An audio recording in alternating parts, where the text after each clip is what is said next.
You're watching News Central now on News Central Television with me, Blessings Musuru. The stories at this moment. Nigeria Labour Congress insists on December 1st deadline for implementation. Dangote refinery reduces petrol price for marketers. Illegal miners remain trapped underground in Stilfontein mine, South Africa. We've got the details shortly. News Central now this hour begins with Labour Martyrs. The Nigeria Labour Congress is holding firm on its December 1st deadline for implementing the new minimum wage nationwide. Now, the body has reiterated that all states must implement the new minimum wage of 70,000 naira as mandated by the law signed by President Bola Tinubu in July 2024. Despite over 30 states complying, including Lagos and Kano, others like Zamfara, Sokoto, and Nasarawa have yet to meet the requirement. NLC spokesman Benson Upa confirmed that the union's directive stands, warning that workers will embark on another indefinite strike in non-compliant states after November 30. The NLC insists on full compliance, emphasizing that majority is not everyone, as it prepares to hold defaulters accountable. Away from that now, the Auditor-General of Nigeria has uncovered irregular payments totaling over 197 billion naira across multiple agencies, including the Rural Electrification Agency, REA, Nigerian Bulk Electricity Trading PLC, NBET, a subsidiary of Central Bank of Nigeria, and the Nigerian Security Printing and Minting Company. And the findings from the 2020 to 2021 annual report reveals violations of financial regulations, including payments for incomplete or non-existent contracts. NBET topped the list with 100 billion naira in irregular payments, while REA accounted for 2.12 billion naira. Additionally, 20.33 billion naira worth of contract violated due process, with the Nigerian Security Printing and Minting Company responsible for the highest amount. These revelations highlight deep-seated corruptions in public institutions. In 2023 alone, Nigerians paid 721 billion naira in bribes, according to the Nigerian Bureau of Statistics. Now let's stay with graft matters. Nigeria's President Bola Tinubu has been tasked to intensify efforts against corruption in the country. This was by a group in Abuja while commending the recent court judgment, which threw away requests by some aggrieved states to scrap the nation's anti-graft agencies, urging the courts to declare the acts setting them up as illegal and unconstitutional. The group says that an onslaught against corruption in the country will free up resources held by corrupt individuals and enhance revenue generation in the country. Those who have nothing to hide should have nothing to fear from anti-corruption agencies. The Supreme Court judgment is a call to action for the agencies to intensify their efforts in holding public officials accountable. For those who have lost this case, the message is clear. Impunity will no longer be tolerated. CRASED urges President Bola Tinubu to prioritize the fight against corruption and ensure that anti-graft measures are not taken lightly, as a robust stance against corruption could define his legacy. A robust and determined approach to tackling corruption is a far more effective strategy for enhancing revenue generation rather than the continuous imposition of taxes, fees, and burdensome costs of PMS or the general populace. By addressing the root causes of corruption, the government can unlock significant financial resources that would otherwise be lost to corrupt practices, thereby fostering a more sustainable economic environment. Now let's turn our attention to the petroleum sector. The Dangote Petroleum refinery on Sunday announced a reduction in the price of the premium motor spirit, the PMS, also known as petrol, to 970 naira per litre for oil marketers. The company's chief branding and communications officer, Anthony Chejina, disclosed this in a statement. Now, he said the decision is the refinery's way of appreciating Nigerians for their unwavering support in making the refinery a dream come true. According to the statement, the move is a cut from the refinery's 990 naira ex-depot price announced earlier this month. The slash would help marketers save about 20 naira on each litre of petrol bought from the Lekki-based plant. Moving away from that, the Lagos State government has applauded the decision of the Supreme Court's judgment that nullified the National Lottery Act. In a statement by the State Commissioner for Information and Strategy, Binga Motosho, on Sunday, said the judgment also reaffirmed the constitutional authority of state governments to regulate lotteries and gaming activities within their jurisdictions. Now, according to the statement, the Supreme Court's ruling is a major confirmation that the regulation of lotteries and gaming is a residual matter that falls firmly within the jurisdiction of state governments, and adds that the ruling is a historic victory for the rule of law, federalism, and the constitutional rights of state. Recall that the Supreme Court had on Friday nullified the National Lottery Act 2005 enacted by the National Assembly. And now the House of Representatives in Nigeria has led a landmark march to the headquarters of the Nigerian Police Force in commemoration of the International Day for the Elimination of Violence Against Women. This event, which also marks the beginning of the 16 days of activism against gender-based violence, aims to raise awareness and drive action against gender-based violence in Nigeria.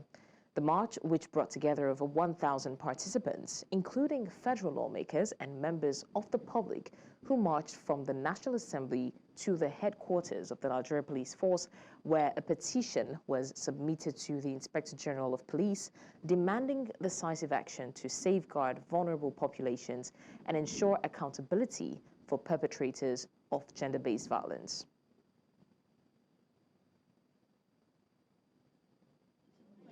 That has continued to devastate lives across the globe. Across the globe of, the continent of Africa, countless of women and children have continued to suffer all kinds of abuses, including domestic violence, sexual assaults. There are some areas where the tradition also abuses the rights of women. We have cases of gender mutilation, genital mutilation, yes, and others like that. The Nigerian Police Force has developed what we call gender-based gender policy, which integrates global framework into our policing practices, and we have remained committed to that policy till today. I want to assure you that we'll look at your petition and we will treat every point in the petition as expected. So I thank you very much for coming. Thank you very much. And now joining us for more on this is our correspondent, Emmanuel Bagudu. Hello, Emmanuel. Can you tell us what the latest is on this story?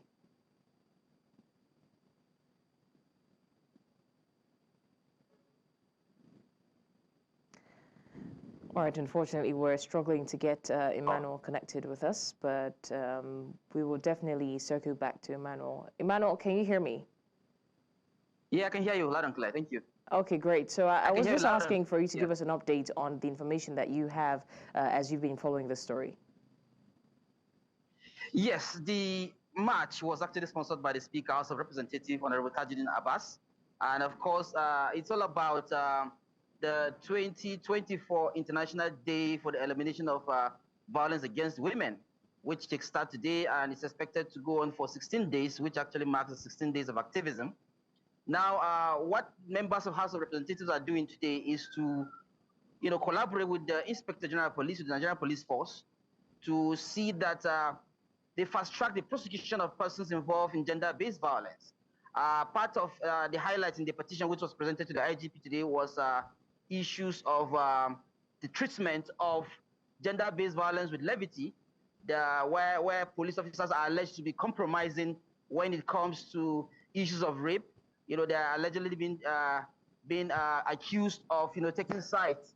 So the petition is actually expected to, make the Inspector General of Police, beam his searchlight on those police officers who compromise when it comes to issues of gender-based violence. And the House of Reps members actually expect that after this petition has been submitted, that there will be an improvement in the fight against gender-based violence. And that aligns with the theme of the 2024 16 Days of Activism, which is hashtag no excuse. Yeah.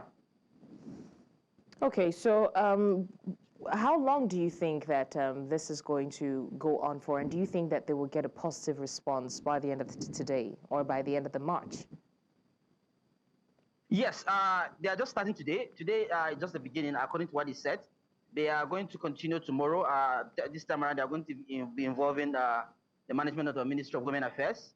The entire Abuja is already painted orange because the advocacy is just beginning, and it is expected that by the end of 16 days, something positive is going to happen. We will be able to see some kind of pronouncement coming in from the human rights community, and of course, some kind of pronouncement coming in from the police, and of course, that of the Federal Ministry of Women Affairs. So it's just a beginning. The advocacy just started today, and it's expected to last for 16 days. Whatever happens, we expect to see a lot of pronouncement, a lot of memorandum of understanding from different angles, INGOs, and of course local NGOs. Yeah. So, Emmanuel, we understand that this is championed mostly by the House of Reps, but aside the House of Reps, have there been other bodies or NGOs that have come out to identify with this movement or that are championing this movement alongside the House of Reps? Yes, the House of Reps, there's no way the House of Reps can do this alone. Obviously, they have to. This work has the blessings of the human rights community. That's the civil society community. We have the likes of Christian Aid Nigeria. We have the likes of Center LSD, Center for Leadership African Development. We have quite a lot of international and local NGOs that are involved. We have the NYC, National Youth Service Corps. They're also involved in this advocacy. So it's over 1,000 persons that were involved in this march. So it's not just a House of Reps thing, even though it's been spearheaded by the House of Representatives. So it's a general call, and it touches all bodies, all spheres of life, all and sundry, all that is involved in the fight for justice, especially as it concerns the rights of women and girls. Yeah. All right, Emmanuel Bagudu, thank you so much for giving us the updates, and definitely we'll be looking to you to see how this march turns out and what the outcome is at the end of the march and the movement in general. Thank you so much for the update. Thank you so much. Yeah. All right, it's time to go on a short break now. You're still live with us on the news, and when we come back, Kogi Governor Ododo convenes emergency meeting over alleged killing. We'll have the details and more stories after the break. And now to security matters. Kogi State Governor Ahmed Usman Ododo held an emergency security meeting in Lokoja following tensions in Isanlu, Yagba East local government area. The meeting addressed allegations by Fulani settlers that one of their members was killed by community indigents. Now, Governor Ododo listened to both sides and called for peace, warning against reprisals. He condemned lawlessness, vowing that perpetrators will face justice. Now, the governor also suspended a traditional ruler implicated in the crisis and ordered investigations into others.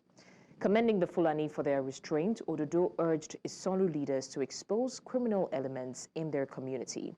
He assured all residents of protection, emphasizing his administration's zero tolerance for crime. The meeting included officials, security agencies, and community representatives. Now, in Benue State, tragedy struck as fresh attacks claimed multiple lives in the Logo local government area. At least 13 people have been killed in Azegi settlement by a Tombo ward following an early morning assault on Sunday. Now, this attack, allegedly carried out by suspected herdsmen, began around 7 a.m. local time and involved widespread destruction, including arson and the razing of farmlands.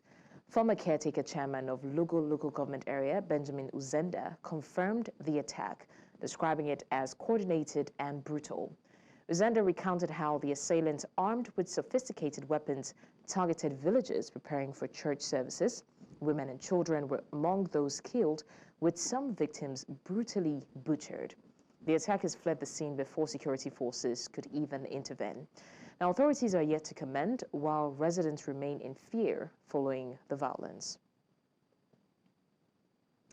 Still speaking on insecurity, now recently the annual conference of police public relations officers and police communication experts tagged Asaba 2024 was held in Asaba, the Delta State capital.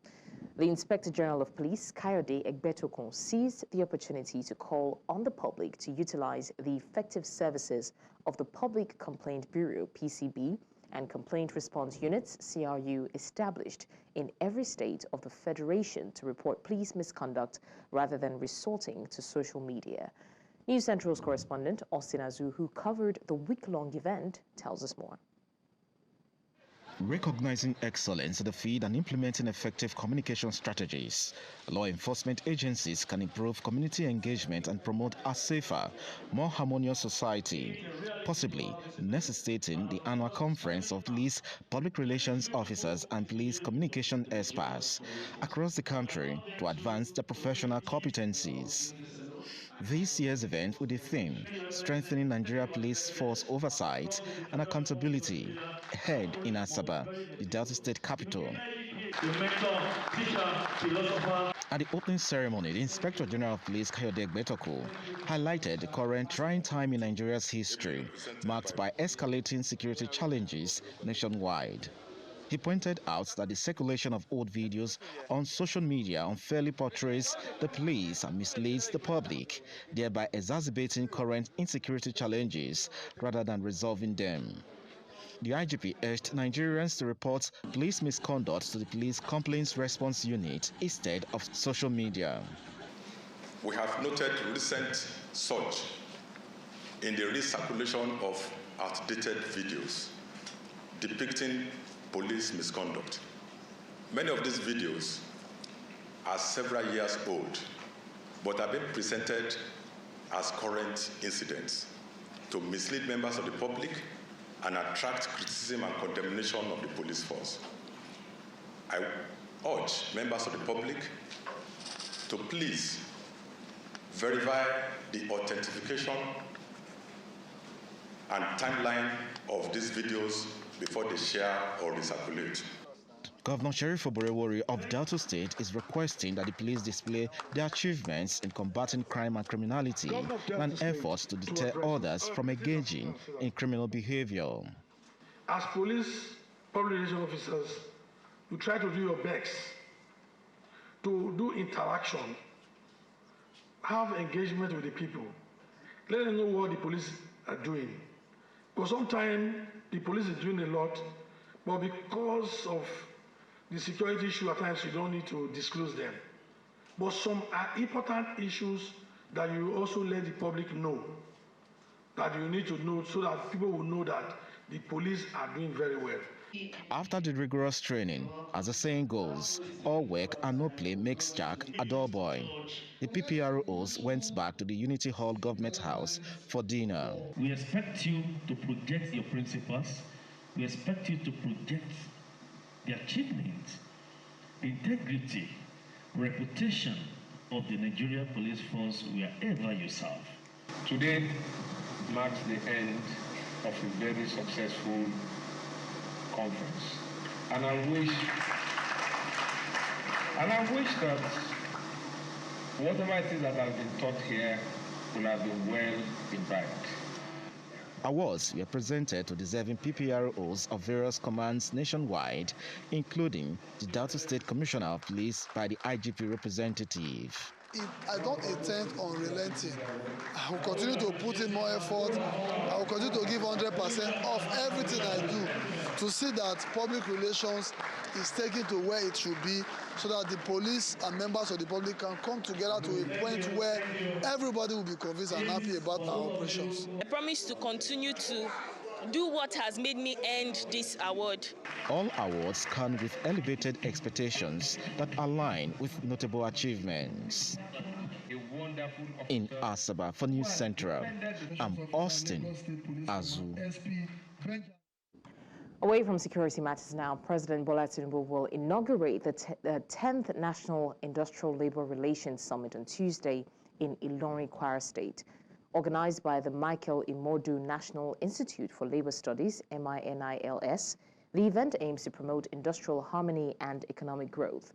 The Minister of State for Labour, Dr. Nkiruka Onyejocha, and Kwara State Governor Abdurrahman Abdurrazak will host stakeholders from across Nigeria's labour relations system. MINIL's Director General, Comrade Isa Aremu, highlighted the summit's focus on job creation, decent work and productivity. Themed The Future of Work and Renewed Hope Agenda, the event will feature key speakers including Budget Minister Atiku Bagudu and Labour leaders Joseph Ajaero and Festus Osifo. Awards will honor individuals championing workers' rights and development. Now, the Governor of Plateau State, Caleb Mutfwang, has presented the 2025 budget appropriation of 4.1 billion naira to the State House of Assembly. The recurrent expenditure for the fiscal year is recurrent 2.5 billion naira, representing 45.46% of the total budget, while the capital expenditure stands at 2.8 billion naira, representing 56.54% of the budget size. Now, the 2025 budget is 1.2 billion naira higher than the 2024 budget. Christened Budget of Consolidation and Sustainability, the governor seeks to ensure issues of security, agriculture, education, health, and other aspects of governance is improved upon if approval is given to the bill by the House of Assembly. News Central's Chizoba Anyowe quotes the Speaker of the Assembly, Gabriel Dewan, assured the commitment of the legislators in ensuring swift consideration and passage of the bill. Let's now cross over to Plateau State, where our correspondent Chizoba Anyowe is standing by for more details. Chizoba, good afternoon. Thanks a lot for joining us. Good afternoon, Ododo, and thanks for having me. All right. Now, what would you say has been the most striking thing from the budget presentation from the governor? Oh, well, I would say it is the audience that's given to agriculture, because over the years it's been known that Plateau is a place where you have an arable land, good weather, and so many other things that would aid agricultural practices, and of course aid also in improving food security and food production, not just in Plateau State, but in Nigeria as a whole. Because we know that major food crops we have here are being sent even outside the country, not just within the country to other parts of the state, So giving credence to this, giving a great importance to agriculture is one thing that one can give it to the governor, accepting that this is one major aspect that shouldn't be joked with, especially with the economic turndown everybody is experiencing in Nigeria currently. And so if priority is given to agriculture in this manner, trying to improve facilities, training opportunities, and everything that has to do with agriculture to improve production.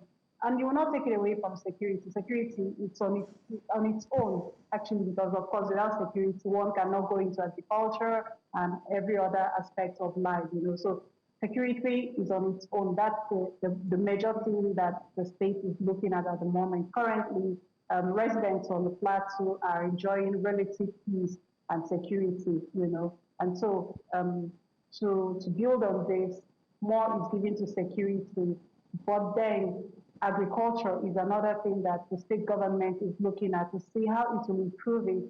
Of course, that's why I brought in the aspect of security, because without that, farmers will be able to go back to the farms, do what they're supposed to do, and of course, bring good deals that will help livelihood in Plateau State and of course in Nigeria as a whole.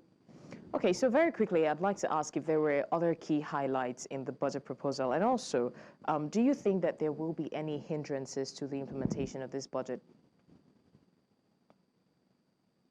Okay, other highlights are given to education, which has suffered greatly in the past years. We see a good number of children that are out of school. So many schools are in dilapidated forms and all that. Teachers go on strike day in, day out. And so it also gets something good to improve the level of education in the state. Health also has been looked at and other aspects. And so what may be an impediment to the implementation of this is probably what the governor has at this stage and asked the House of Assembly to give it a quick and swift look and, of course, approval so that it can be passed into law. And the earlier it is done, the better, so that implementation can begin. Commissioners and other heads of ministry, departments, and agencies can go into work and begin development of what the governor has said that is actually what will help improve livelihood in the state. All right, thank you so much, Chitaba, for joining us and sharing the update on the budget proposal, and we're going to see how that turns out as well. Thank you for having me. Right now, we go on a short break. When we come back, Parliament will pass President Tinubu's tax reform bills. Stay with us. Many thanks for staying with us. You're still live with us on the news. Now to more stories. A member of Nigeria's House of Representatives has expressed confidence that President Bola Tinubu's tax reform bills will gain approval in the National Assembly, despite opposition from some quarters.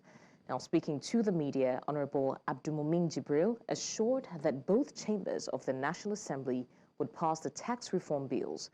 Jibril, who chairs the House Committee on Housing and Habitat, dismissed calls by the Northern Elders Forum urging lawmakers to reject the proposals. He described the bills as a cornerstone of Tinubu's economic vision. According to the lawmaker, the president is sacrificing his today for Nigerians tomorrow. He reaffirmed his confidence, saying he has no doubt the tax reform bills will be passed. The bills remain a key part of Tinubu's broader economic policies. Let's also tell you that the chairman, Senate Committee on Media and Publicity, Senator Yemi Adaramodu, says the National Assembly would conduct an open debate on the tax reform bill before it's up for the input of Nigerians. Now, according to Adaramodu, most of the people criticizing the law in the media had not seen it and were acting on the assumption that anything related to taxes were meant to burden the public. The senator representing the Ekiti South Senatorial District spoke to newsmen at his Ilawe Ekiti hometown after the Ilawe Unity Day celebration and launch of a 500 million naira support fund for the commencement of operations of the community's teaching hospital. To politics now, Edo State Governor Monday Okpebholo has abolished the new traditional councils created by his predecessor, Godwin Obaseki, in Edo South Senatorial District. The governor also restored the statutory financial entitlements of the Benin Traditional Council, BTC, and ordered that the status quo before the creation of the now abolished councils be maintained. This was disclosed in a statement on Sunday by the Chief Press Secretary to the governor, Freddy Tua, in Benin City. He stated that Okpebholo also complied with the federal government's directive by restoring the full statutory rights of the Oba of Benin on the ownership of ancient artifacts looted by the British colonial forces during the 1897 times.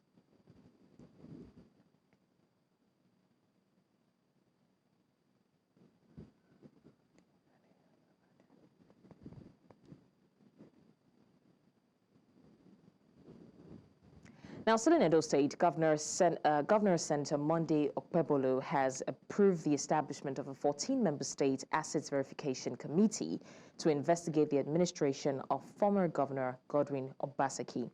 The committee, chaired by Dr. Ernest Afolabi Umahike, will be inaugurated on Tuesday, November 26, 2024, at the Government House in Benin City.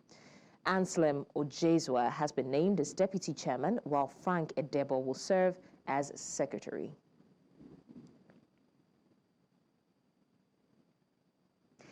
And more stories. The Independent National Electoral Commission has rebuked the People's Democratic Party's governor over allegations of manipulation in the 2024 Edo State governorship election. The PDP Governors Forum claims that INEC manipulated results to benefit the APC during the Edo governorship election and alleged vote buying in Ondo. Reacting to the accusations, the Chief Press Secretary to the INEC chairman, Rotimi Onyekomi, described the claims as unfortunate and inappropriate. He urged them to present evidence in court rather than raising unsubstantiated claims in public. Oyekomi defended INEC's performance in the Edo State elections, describing it as one of the best conducted by the Commission. He urged political parties to embrace the spirit of sportsmanship, noting that it is unhealthy to accept the outcome of elections only when it favors their own party. Let's now tell you that Bayelsa State Governor Duoye Diri has transferred authority to his deputy, Senator Lawrence Erujakpo, as he begins his annual leave today, November 25. Now, Governor Diri assured citizens that governance will continue seamlessly during his absence. He emphasized that ongoing projects and programs will proceed without delays. Addressing the state's prolonged power outage, Diri noted significant progress in repairing vandalized transmission towers. He expressed optimism that electricity would soon be restored, citing enhanced security at repair sites in River State. The governor also announced plans for an independent power plant, demonstrating his administration's commitment to stable electricity under the Assured Prosperity agenda.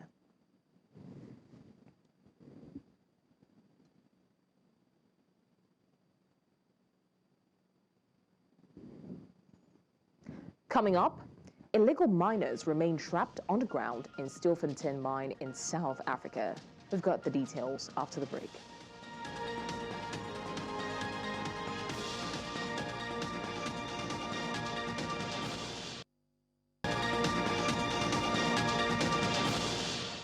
Now, in Cameroon, government forces have struck a blow against separatist fighters in the country's troubled Anglophone region. Earlier on Sunday, 2 separatist fighters, including a key commander, were killed during a military raid in Bamenda, the main town in the northwest region. A military official, speaking anonymously, described the commander as a notorious figure behind numerous kidnappings for ransom and the deaths of both civilians and soldiers. This operation is part of the ongoing conflict in Cameroon's Anglophone regions, where separatists have been fighting for independence since 2017. Now, the conflict has led to persistent violence, claiming many lives in the northwest and southwest regions. The military remains committed to restoring stability in these regions. Heading now to Southern Africa, where 11 of hundreds of illegal miners who have been trapped for weeks now at Stilfontein mine in Northwest Province have resurfaced from Shaft 10. According to the police, they emerged on Sunday night. However, some ran back immediately upon noticing police presence. They are all Mozambique national, and it is alleged that they were forced down the mine by syndicates who lure the unemployed for forced labor. Among them is a 40-year-old who told the media that he was coerced by the syndicate. Rescue operations for thousands of miners still trapped underground are set to begin on Monday. We're still staying in that region. Now in Harare, 35 activists from the opposition Citizens Coalition for Change, including the leader, Jameson Timber, have been convicted of illegal gathering charges. The group was arrested in June, accused of planning to incite public violence. While 35 were found guilty, 30 others were acquitted. The activists spent 5 months in detention awaiting trial. Sentencing for those convicted is set for Monday. And this case has drawn attention to political tensions and the treatment of opposition groups in Zimbabwe. And up north, Algeria has unveiled an ambitious economic roadmap for 2025 as President Abdelmadjid Tebboune signed the national budget into law on Sunday.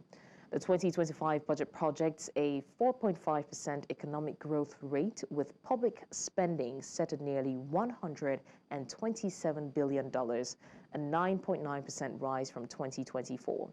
Now, the budget is based on a reference oil price of $60 per barrel for 2025 to 2027, with non-hydrocarbon sectors expected to drive growth. Exports are forecast at $50.9 billion, with imports at $46 billion, leaving a trade surplus of $4.83 billion. Now, foreign reserves are projected to hit $72.95 billion, covering 16 months of import.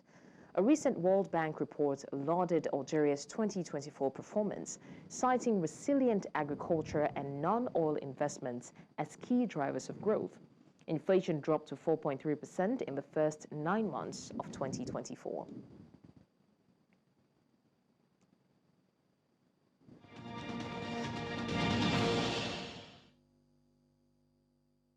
And now 6 tourists have died from suspected methanol poisoning following a night out in the popular backpackers hostel in Vang Vieng, Laos. The Laos government said it was profoundly saddened by the occurrence as the toll continues to rise over the weekend. Its Ministry of Foreign Affairs has expressed sincere sympathy and deepest condolences to the families of the deceased and assured that investigation is ongoing to determine the cause of the incident. Now, among the victims are 2 Danish citizens, an American, a Briton, and 2 Australians, all among a group of about 12 foreigners who took ill shortly after November 12. Australian officials are pressing for a full and transparent investigation into what happened. According to the Laos Tourist Police, the Vietnamese manager of the Nana Backpackers Hostel has been detained for questioning. However, no charges have been made. แนะนำให้โครงการที่เกี่ยวข้องประสานสมทบกันแจ้งปิดกิจการการบริการอยู่เฮือนพักและการกินดื่มบันเทิงอยู่ในสถานที่ดังกล่าวนี้ที่ได้เก็บตัวอย่าง Now, 1 person has died and 3 others were injured following the crash of a cargo plane near Vilnius Airport in Lithuania earlier this morning. A search is currently ongoing for a 4th person. Local authorities confirmed that the DHL plane, operated by Spanish cargo airline Swiftair, crashed close to a house as it made its final approach for landing. According to the police, about 12 people have been evacuated safely from the house close to the site of the crash. Now, official results have confirmed left-wing candidate Yamandu Orsi as the winner of the just concluded presidential election in a move considered a public turn away from 5 years of conservative rule. The election was tightly contested between Orsi, the Frente Amplio, a Broad Front alliance, and Alvaro Delgado of the National Party, a part of incumbent President Luis Lacalle Pou's central-right Republican coalition. Delgado has conceded defeat, extending greetings to Yamandu Orsi. Uruguay's electoral court announced Orsi's win with 1,196,798 votes, while Delgado came close with 1,101,296 votes, 49.8% to 45.9%. Orsi's win was met with euphoric jubilations from large crowds of supporters. Y moviendo mi bandera pequeña, eufórica, feliz, feliz.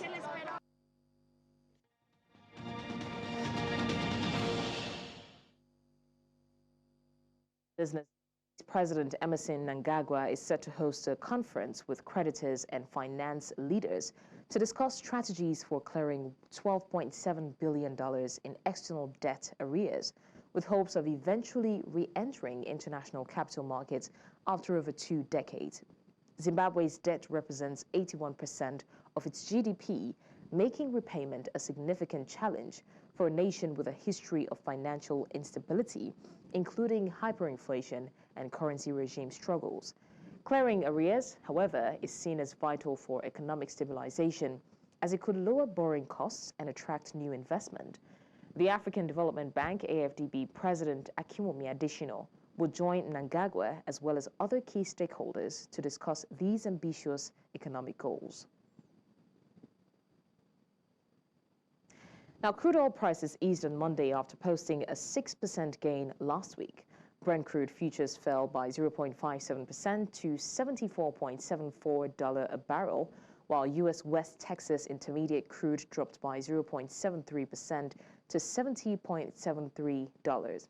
Despite the decline, concerns about supply disruptions due to escalating tensions between Russia, Iran, and Western powers provided some support for oil prices. Last week, oil prices had surged following Russia's missile attack on Ukraine, signaling heightened geopolitical risks. Market participants are awaiting further developments, particularly regarding U.S. economic data and Federal Reserve policy, to gauge the direction of prices. In addition, China's rising crude imports and increased Indian refining activity contribute to price stability in the $70 to $80 range.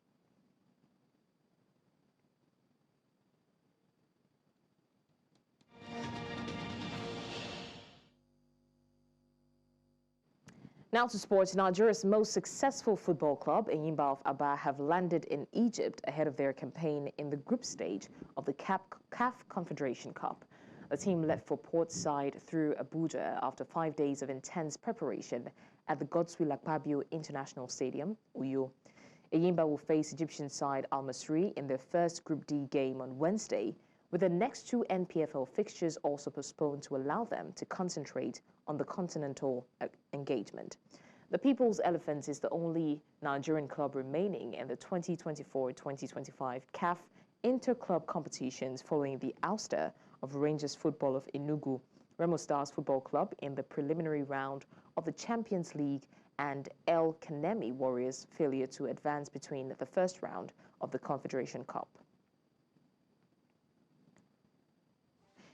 Now, to more sports stories, head coach Justin Madugu has called for a CAF Awards nominee, goalkeeper Chiamaka Nadozie, defenders Osinachi Ohale and Asley Plumptre, midfielders Christy Uchebe and Jennifer Echegini, and forwards Gift Monday and Risola Babajide among a list of 20 players for Saturday's international friendly match against the Les Bleus of France. US-based defender Michel Alozie, Turkey-based Oluwatosin Dimei, midfielder Ado Yino, and forward Ifoma Onumonu are also invited to encounters scheduled for the Stade Raymond Kopa in the City of Angers, with kickoff set for 9:30 p.m. France time. Captain Rashidat Ajibade, who is also a CAF Awards nominee, is out as a result of injury. The Falcons will welcome the encounter as a test ahead of the 2025 Women Africa Cup of Nations in Morocco next summer. Liverpool forward Mohamed Salah says he is disappointed by the club's failure to offer him a new contract and looks more likely to leave than stay. The 32-year-old, Liverpool's top scorer this season with 12 goals in all competitions, is out of contract at the end of the season. Salah scored twice in the 3-2 win against Southampton on Sunday, including the winner from the penalty spot to take Liverpool 8 points clear at the top of the Premier League. Now, only Manchester City forward Erling Haaland has scored more Premier League goals than Salah this season, with the Egyptian netting 10 times so far in the top flight. Now, Salah signed a 3-year contract extension with the club in 2022, with that deal set to expire in the summer. That's all on the news at this hour, but before we go, let's take another look at some of our major stories. Now, we told you that Nigeria Labour Congress insists on December 1st deadline for implementation.